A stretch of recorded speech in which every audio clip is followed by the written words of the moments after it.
Since I'm down here in Chicago, has Mayor Brandon Johnson gone into a bar and then got threatened and then got attacked and beaten up outside of the bar? Or has any alderman in the city of Chicago? Or do they drive around like me and then I have some guy threatening me to blow my brains out, that he's locked and loaded, and threatening my life as he tailgated me? Does this happen to the alderman? Does this happen to the mayor? Is this common practice in Chicago, that the alderman and mayor get their life threatened? They get tailgated, they get harassed? Is that what happens? Because it's happened for 10 years to me, so it must be standard that every single alderman drives around, gets tailgated, gets their life threatened, that people tell them they have guns and going to kill them. Isn't it good for Mayor Brandon Johnson? So again, is it good for the prosecutors? Do they get their lives threatened? Like Jennifer Kim was the head prosecutor in Chicago. Does she drive around and she has kids? Do they tailgate her and then harass her, and then she gets threatened and they're going to blow her brains out and her kids' brains out? Is that what it is in Chicago? So if it's good for me, it must be good for them, right? The eye for an eye, what you reap, what you sow. So I'm experiencing it, so they should experience it. So if it's good for them to do this evil to me, then they must be experiencing it, right? So again, they must, because I look at the homeless person on the bench, no one threatening to kill them.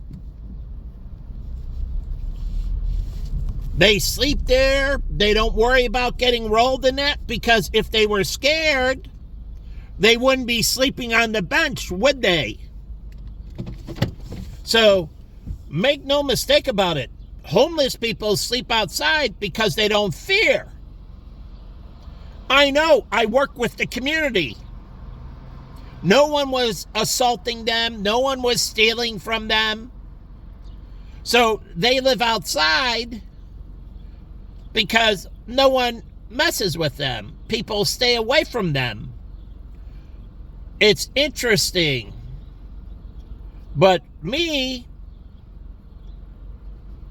I do all this stuff my whole life. I was just thinking about all the times I donated at Life Source, besides the Red Cross.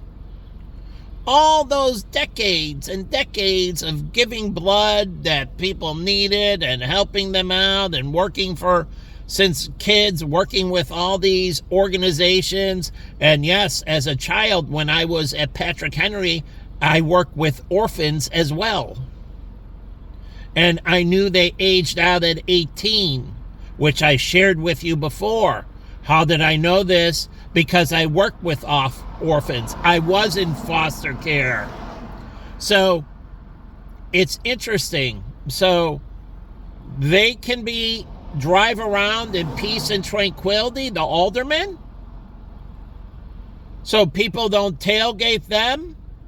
And when an alderman calls the cops, do the cops respond? Because in Chicago, they don't, and then they harass me.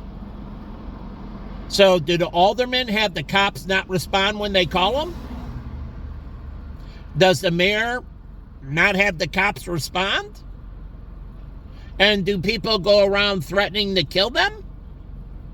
Is that like standard operating procedure now in Chicago? That this is just normal and acceptable?